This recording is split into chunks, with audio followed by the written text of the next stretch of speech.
Dear students, आज हम लोग पढ़ेंगे solubility of gases in liquids. द्रवों में गैसों की विलेयता। ये हम सभी लोग जानते हैं कि गैसें जैसे हाइड्रोजन, ऑक्सीजन, ये सब वाटर में कुछ ना कुछ अमाउंट में डिसॉल्व होती हैं। तो कुछ गैसें जो है वो हायर अमाउंट में डिसॉल्व होती हैं, कुछ गैसें लोअर अमाउंट में डिसॉल्व होती हैं। जैसे हाइड्रोजन, ऑक्सीजन लेस अमाउंट में डिसॉल्व होती है। कार्बन डाइऑक्साइड, HCl, ये सब गैसें वाटर में हायर अमाउंट में, अधिक मात्रा में डिसॉल्व होती हैं और इनका हमारे डेली लाइफ में यूज भी है।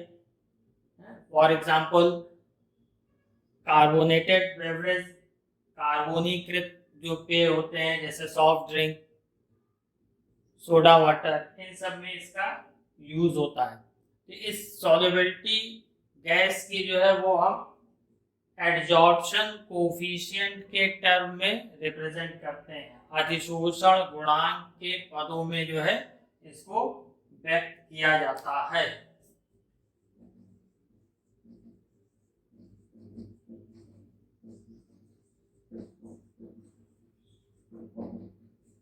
और इसको डिफाइन करते हैं, it is defined as the volume of the gas in milliliter that can be dissolved in 1 milliliter of liquid solvent at given temperature of the experiment at 1 atmospheric pressure। इसको define करेंगे, volume of the gases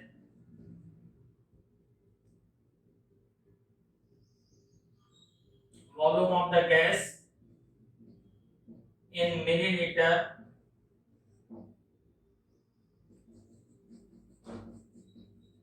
that can be dissolved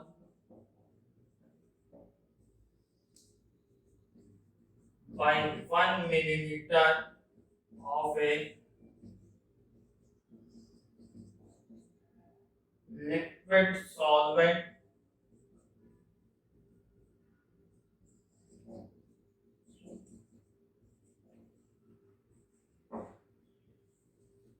at the temperature of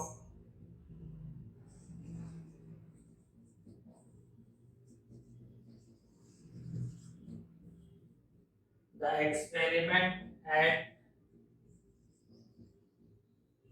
1 atmospheric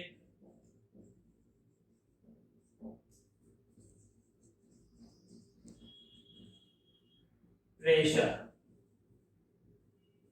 यानी किसी भी gas का millilitre में वह आयतन जो किसी विलायक के 1 मिलीलीटर में वायुमंडलीय दाब और प्रयोग के ताप पर विलय हो जाता है, उस गैस का अधिशोषण गुणांक कहलाता है। और इसको जो है अधिशोषण गुणांक को हम अल्फा से रिप्रेजेंट करते हैं। Alpha is equal to V by V into P। यहाँ पे स्मॉल v जो है volume of gas dissolved at STP, capital V जो है वॉल्यूम ऑफ सॉल्वेंट, P जो है वो pressure of gas in atmosphere.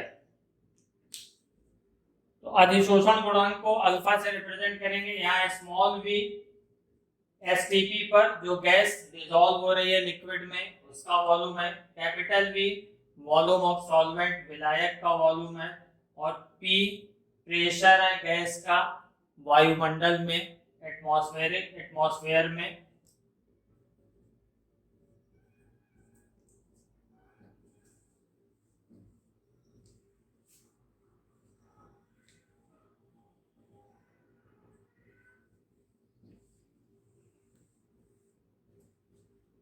अब यहाँ जो है आगे देखिए factors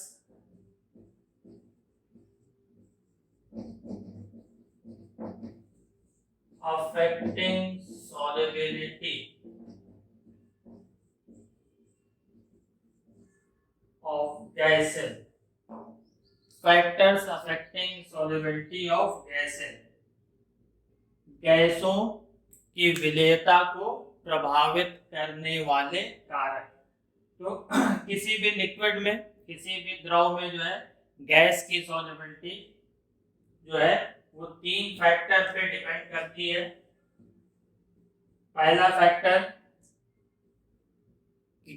nature of gas and solvent, gas की प्रकृति और विलायक की प्रकृति। दूसरा है टेम्परेचर, ताप, और तीसरा है दाब, प्रेशर।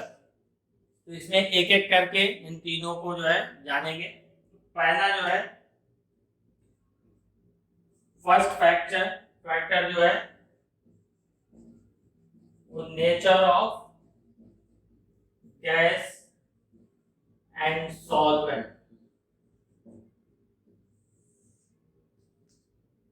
इन जनरली जो गैसें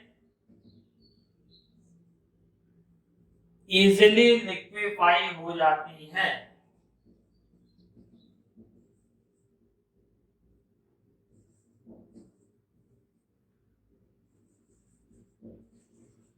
यानी जो गैसें आसानी से द्रवित होती हैं उनकी सॉल्युबिलिटी जो होती है वो कॉमन सॉल्वेंट में अधिक होती है।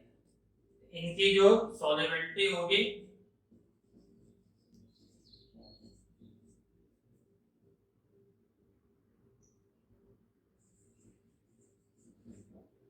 वो अधिक होगी, यानी एक्सेस अमाउंट में डिसॉल्व होगी। फॉर एग्जांपल कार्बन डाइऑक्साइड आसानी से द्रवीकृत होती है, इजीली लिक्विफाई होती है, तो इसकी सॉल्युबिलिटी भी अधिक होगी, इसकी सॉल्युबिलिटी लार्ज होगी। On the other hand oxygen, hydrogen, इन सब की कॉमन सॉल्वेंट लाइक वाटर, इसमें सॉल्युबिलिटी लेस होगी।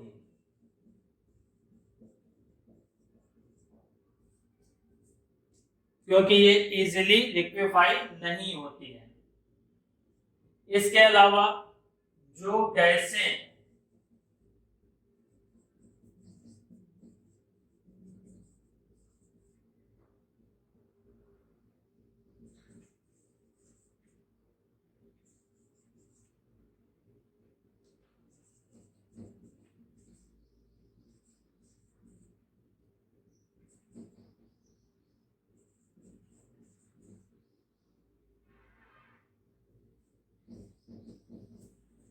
जो गैसें सॉल्वेंट से रिएक्शन कर लेती हैं वो आसानी से सॉल्युबल होती हैं, आसानी से उसमें विलय होती हैं। जो गैसें विलायक से अभिक्रिया कर लेते हैं, for example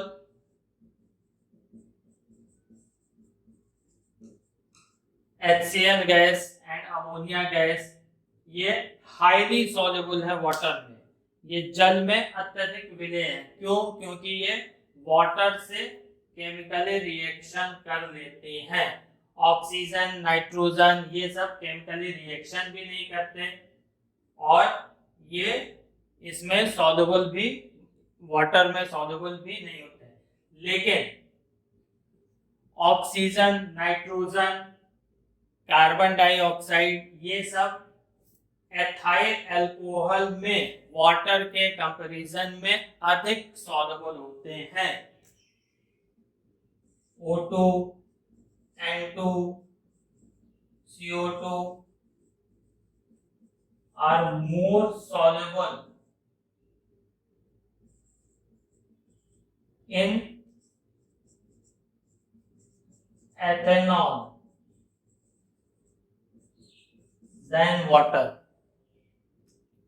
oxygen, nitrogen, CO2 ये सब एथिल अल्कोहल में, एथेनॉल सॉल्वेंट में वाटर के कंपैरिजन में अधिक सॉल्युबल होते हैं, इनकी सॉल्युबिलिटी अधिक होती है। तो इस तरह से देखा जाए कि नेचर ऑफ गैस गैस की प्रकृति और नेचर ऑफ सॉल्वेंट, दोनों पे जो है सॉल्युबिलिटी डिपेंड करती है गैस की। जो गैस इजीली लिक्विफाई होगी उसकी वाटर में सॉल्युबिलिटी अधिक होगी, और इसके अलावा सॉल्वेंट का भी जो है इफेक्ट होता है। अलग अलग सॉल्वेंट में सॉल्युबिलिटी अलग अलग होगी डिफरेंट गैसेस की, जैसे ऑक्सीजन, नाइट्रोजन, CO2 वाटर में कम डिसॉल्व होती हैं, लेकिन एथेनॉल में एक्सेस अमाउंट में डिसॉल्व होती हैं। तीसरी चीज, जितनी भी गैसें हैं वो सॉल्वेंट से रिएक्शन करती हैं, पर्टिकुलरली वाटर, तो उसमें उन गैसों की सॉल्युबिलिटी अधिक होती है।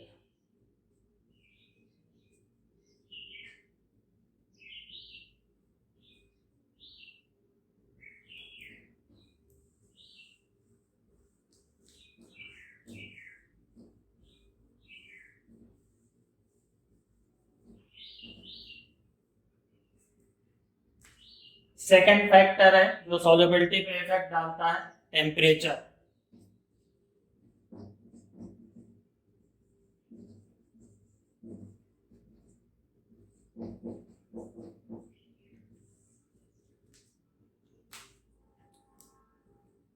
इन जनरल जो मोस्ट ऑफ गैसेस होती हैं उनकी सॉल्युबिलिटी टेम्परेचर राइज करने पर डिक्रीज करती है, यानी solubility of gas inversely proportional होगी टेम्परेचर के। अगर हम टेम्परेचर राइज करेंगे तो सॉल्युबिलिटी गैस की डिक्रीज करती है। रीजन क्या है इसका? डिसोल्यूशन जो होता है वो एक्सोथर्मिक होता है। तो जब डिसोल्यूशन एक्सोथर्मिक है, ऊष्माक्षेपी होता है, जो उसकी विलयशीलता होती है वो ऊष्माक्षेपी होती है, तो अगर हम टेम्परेचर राइज करेंगे तो उसकी सॉल्युबिलिटी जो है वो डिक्रीज करेगी। अगर हम सॉल्युबिलिटी और टेम्परेचर में ग्राफ एक खींचे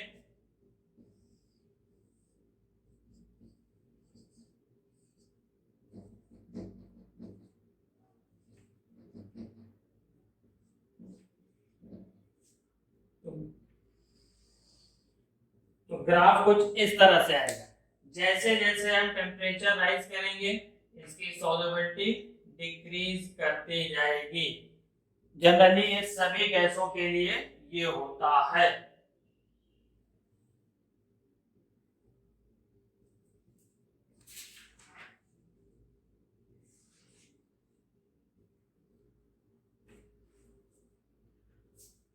तो इसीलिए जो है गर्मियों में आपने देखा होगा जब एटमॉस्फेयर जो है, वातावरण जब गर्म होता है, तब वाटर में ऑक्सीजन की सॉल्युबिलिटी कम हो जाती है, जिसके कारण जो है वो थर्मल पॉल्यूशन, ऊष्मीय प्रदूषण होता है। जो जल में रहने वाले, वाटर में रहने वाले जो स्पीसीज हैं, जीव जंतु हैं, उनके लिए हार्मफुल होता है, हानिकारक होता है।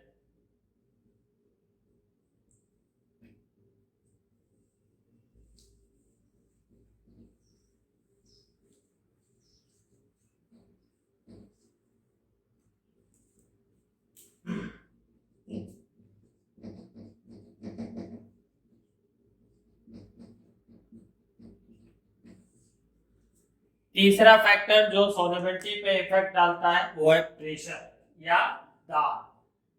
तो जो दाब का इफेक्ट है, effect of pressure on solubility of gases in liquid, गैसों की द्रवों में विलयता पर जो दाब का प्रभाव है उसको हेनरी के नियम से, बाय हेनरी लॉ, एक्सप्लेन किया जाता है।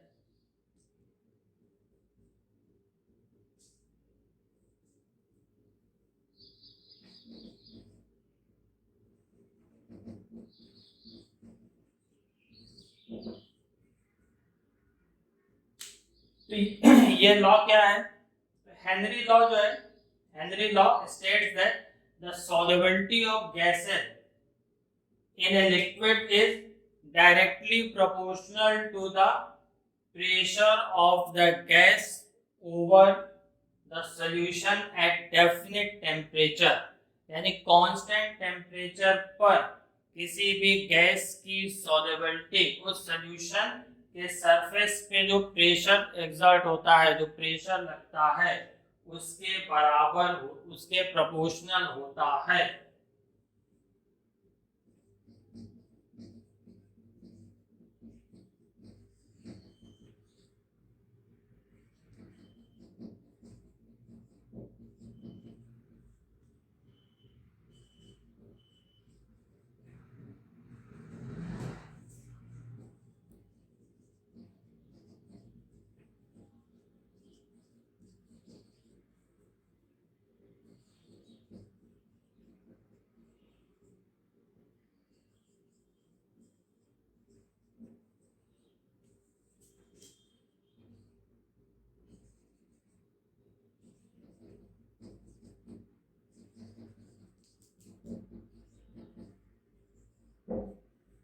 The solubility of gas in liquid is directly proportional to the pressure of gas over the solution at constant temperature or definite temperature.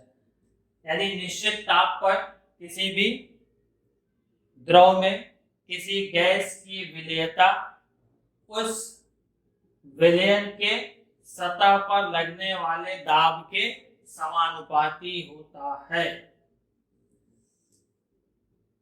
अब अगर सॉल्युबिलिटी को इन टर्म्स ऑफ मास, विलेयता को जो है द्रव्यमान के पदों में व्यक्त किया जाए, पर यूनिट वॉल्यूम में जो गैस डिसॉल्व होती है उसको द्रव्यमान के पदों में अगर हम रिप्रेजेंट करें तो mass of the gas dissolve per unit volume जो होगी सॉल्वेंट में वो डायरेक्टली प्रोपोर्शनल होगी P के, यानी M प्रोपोर्शनल टू P, या मास ऑफ M जो है मास ऑफ गैस है, P उस सॉल्यूशन सरफेस पे जो प्रेशर लग रहा है उसके बराबर है।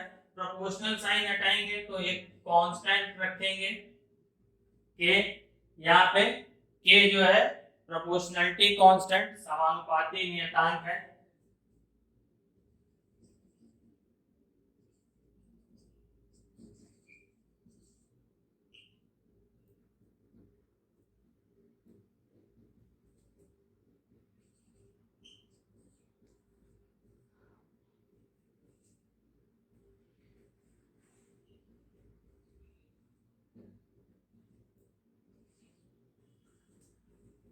जब P इज इक्वल टू 1 यानी प्रेशर एक या एक वायुमंडल हो जाता है, 1 एटमॉस्फेरिक प्रेशर, उस कंडीशन में M किसके इक्वल होगा? कांस्टेंट के इक्वल होगा।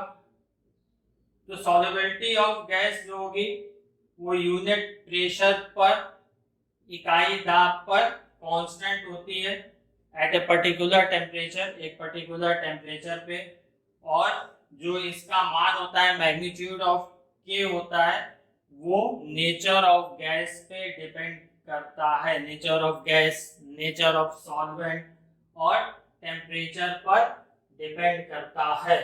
तो अगर हम प्रेशर और सॉल्युबिलिटी के बीच अगर एक ग्राफ खींचें तो वो इस तरह से आएगा।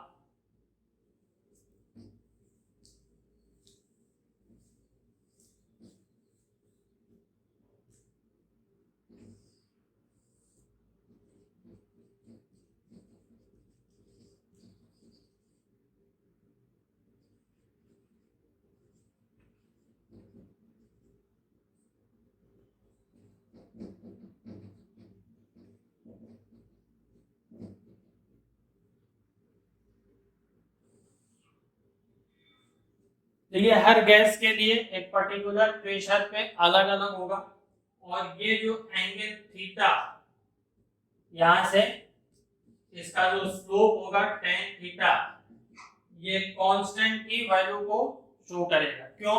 यहां से ये equation m is equal to kp, just like straight line की का इक्वेशन है y is equal to mx plus c, y is equal to mx, c constant term है नहीं तो ओरिजिन से ये ग्राफ जाएगा, और m स्लोप या प्रवणता जो होगी उसकी वो k के इक्वल आएगी, वो इस ग्राफ से आसानी से निकाला जा सकता है।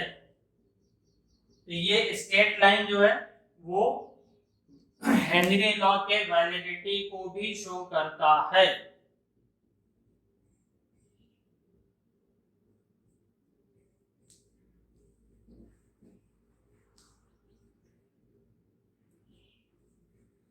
यहां से अगर एक पर्टिकुलर प्रेशर पे जो आपका equation m is equal to K P आया, यहां से हम लिख सकते हैं m बाई पी इज इक्वल टू कांस्टेंट। तो अगर एक पर्टिकुलर प्रेशर पे किसी गैस की सॉल्युबिलिटी m1 है, अगर मान लीजिए P1 प्रेशर पर इस गैस की सॉल्युबिलिटी m1 है, तो हम अदर प्रेशर पर इसकी सॉल्युबिलिटी निकाल सकते हैं by using this equation m1 by p1 is equal to m2 by p2 और m1 by m2 is equal to p1 by p2। इससे जो है इसको आसानी से अदर प्रेशर पे हम सॉल्युबिलिटी निकाल सकते हैं। यहाँ m1 जो है सॉल्युबिलिटी p1 प्रेशर पर है गैस की, और m2 p2 प्रेशर पर गैस की सॉल्युबिलिटी को रिप्रेजेंट करता है।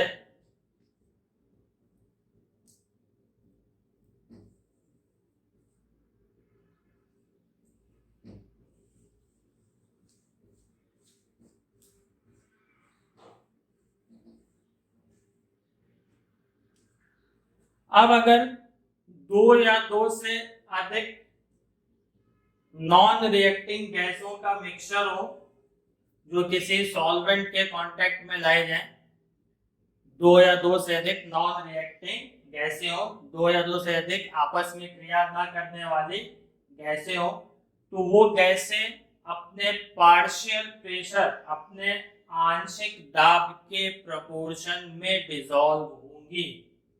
तो इसी बेसिस पे हेनरी लॉ जो है वो हर एक इंडिविजुअल गैस पे, हर एक गैस पे अप्लाई किया जा सकता है, independent of pressure of other gas, दूसरे गैस की उपस्थिति को ध्यान दिए बिना, उससे उस पर कोई फर्क नहीं पड़ेगा। अगर नॉन रिएक्टिंग दो या दो से अधिक गैसें हैं तो वो एक पर्टिकुलर टेम्परेचर पर अपने पार्शियल प्रेशर के प्रोपोर्शन में सॉल्वेंट में डिसॉल्व होंगी। तो इसी बेसिस पे जो है अगर हम मोल फ्रैक्शन को, जो गैसें डिसॉल्व हो रही हैं उसके मोल फ्रैक्शन को जो है कंसीडर करें as a measure of its solubility, उसकी विलेयता की माप के रूप में जो है अगर उसको कंसीडर किया जाए, तो हेनरी लॉ को दूसरे ढंग से जो है डिफाइन किया जा सकता है कि mole fraction of the gas in a solution is proportional to the partial pressure of the gas।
And again, mole fraction of the gas is taken.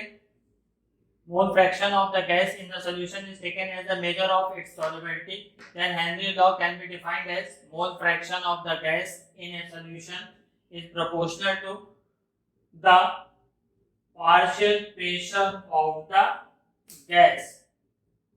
अगर x मोल फ्रैक्शन है और p पार्शियल प्रेशर है gas का, तो हम लिख सकते हैं x directly proportional to p.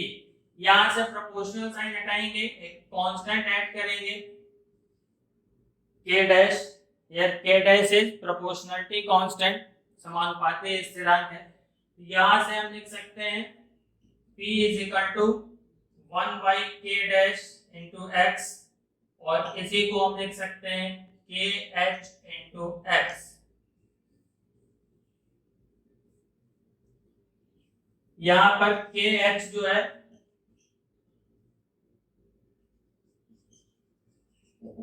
वो हेनरी कांस्टेंट है, और डिफरेंट गैसेस के लिए kh की वैल्यू डिफरेंट होगी, यानी नेचर ऑफ गैस डिपेंड करेगा. अलग अलग टेम्परेचर पर kh की वैल्यू डिफरेंट होगी.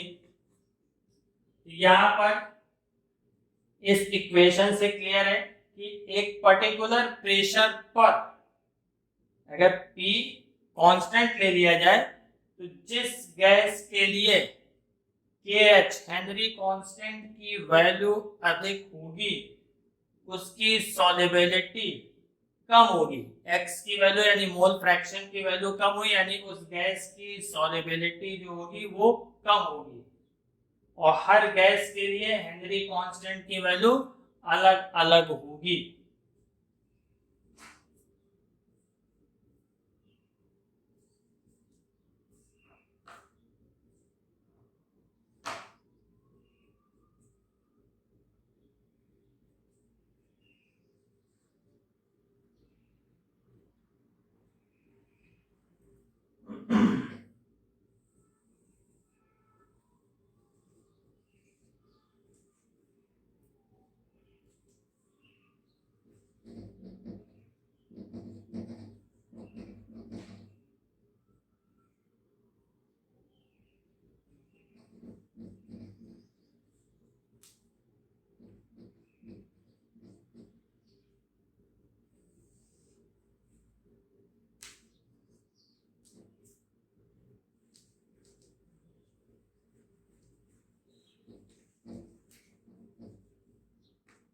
Now limitations of Henry law. Henry law का ये लिमिटेशन या हेनरी लॉ की सीमाएं. तो पहली लिमिटेशन है कि the pressure should not be too high, यानी P प्रेशर जो है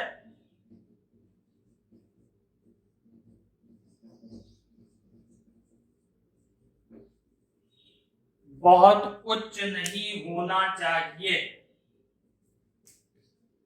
दूसरी लिमिटेशन है कि टेम्परेचर बहुत लो नहीं होना चाहिए. टेम्परेचर यानी T for temperature, temperature should not be very low, बहुत लो टेम्परेचर नहीं होना चाहिए. तीसरी लिमिटेशन है कि जो गैस डिसॉल्व हो रही है किसी भी सॉल्वेंट में, ठीक है, वो केमिकली कंबाइन नहीं करनी चाहिए सॉल्वेंट से, और ना ही उस गैस का एसोसिएशन या डिसोसिएशन हो सॉल्वेंट के साथ. क्योंकि इन जनरल जो होता है जब सॉल्वेंट से गैसें रिएक्शन कर लेती हैं तो वो या तो एसोसिएट हो जाती हैं या तो डिसोसिएट हो जाती हैं. तो ऐसा नहीं होना चाहिए.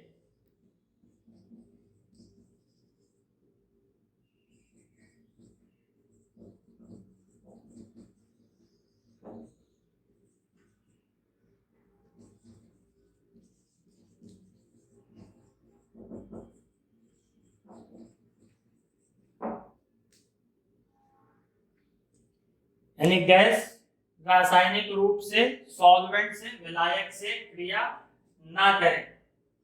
अगर ये सॉल्वेंट से रिएक्शन करेंगे तो हायर सॉल्युबिलिटी हो सकती है।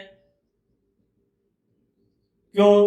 जैसे अमोनिया की जो सॉल्युबिलिटी होनी चाहिए वो उसके कंपैरिजन में काफी हाई होती है। इसका रीजन क्या है? अमोनिया जो है वाटर से केमिकली रिएक्शन करके अमोनियम हाइड्रोक्साइड बनाता है और ये वाटर में डिसोसिएट हो जाता है अमोनियम आयन और हाइड्रोक्सिल आयन में। तो अमोनिया की जो सॉल्युबिलिटी है वो मच हायर देन एक्सपेक्टेड होती है।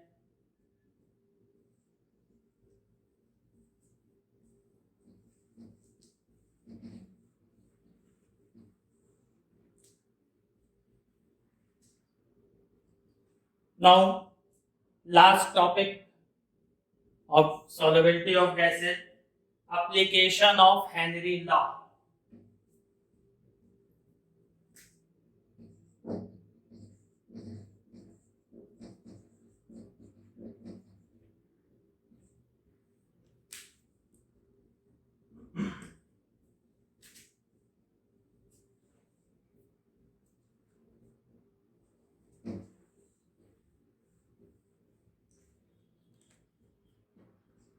पहला एप्लीकेशन है कार्बोनेटेड बेवरेज, कार्बोनीकृत पेय जो होते हैं।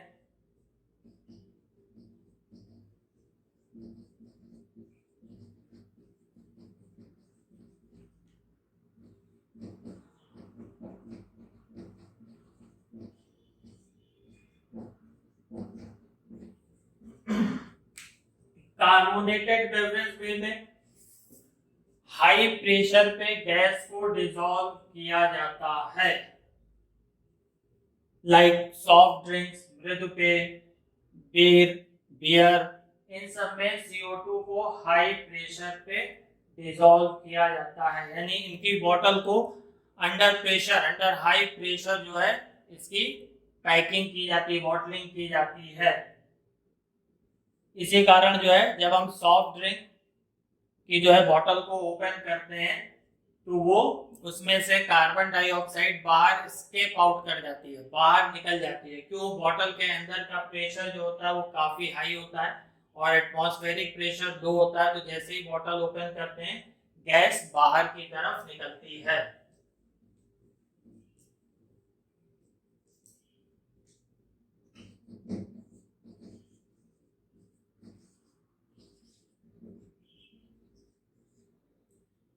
दूसरी एप्लीकेशन है डीप सी डाइविंग। जो सी डाइवर्स होते हैं, गोताखोर होते हैं, वो जब समुद्र के अंदर नीचे जाते हैं तो जैसे जैसे नीचे जाते हैं तो वो प्रेशर जो होता है वो बढ़ता जाता है। तो प्रेशर बढ़ने के कारण जो एयर की सॉल्युबिलिटी है वो बढ़ जाती है due to increase in pressure, Henry law से।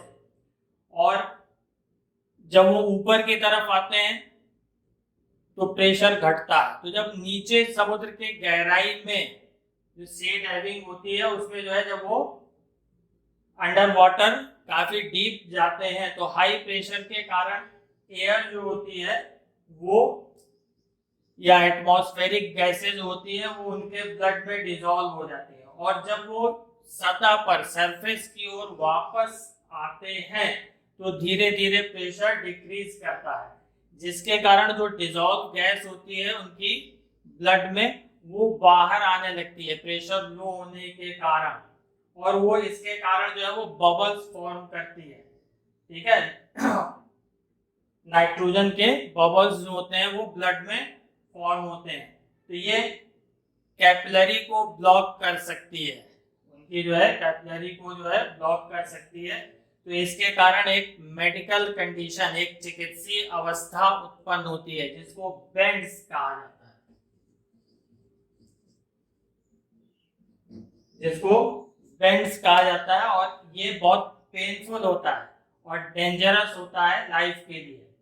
तो इसी बेंड को अवॉइड करने के लिए ये कंडीशन ना हो, यानी इसका जो टॉक्सिक इफेक्ट और बेंड इसको कम करने के लिए जो ऑक्सीजन सिलेंडर सी डाइवर्स गोताखोर जो है ऑक्सीजन सिलेंडर लेके जाते हैं, या स्क्यूबा डाइवर्स जो ऑक्सीजन सिलेंडर लेके जाते हैं, उसमें एयर को हीलियम से डाइल्यूट कर देते हैं, जिसके कारण ये बेंड की कंडीशन नहीं आती है।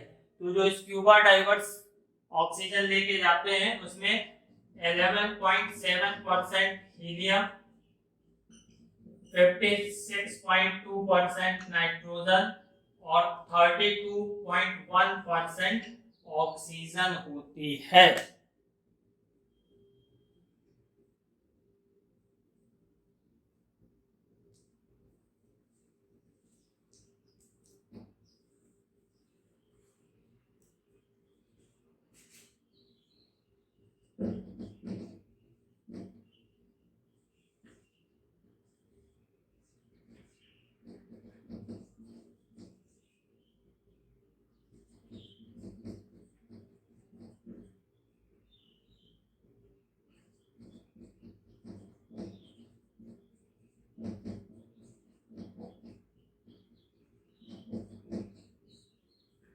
तीसरी और लास्ट इसकी एप्लीकेशन है हाई एल्टीट्यूड सिकनेस, ऊंचाई की बीमारी।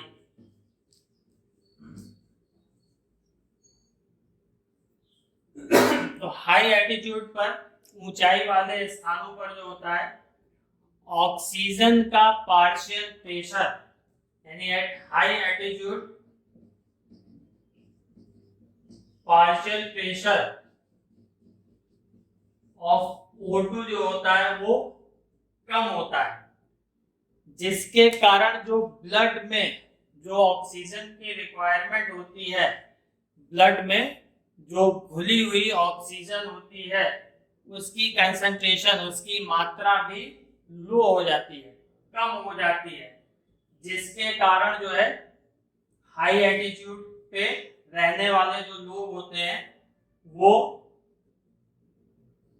सोचने में, स्पष्टतया सोचने में जो है सक्षम नहीं हो पाते हैं, जिसके कारण जो है और लोगों में वीकनेस, डलनेस आ जाती है, यानी लोगों में कमजोरी आ जाती है और उनकी ठीक से सोचने की क्षमता भी जो है वो कम हो जाती है। तो इस तरह की जो कंडीशन होती है उसको एनॉक्सिया कहते हैं।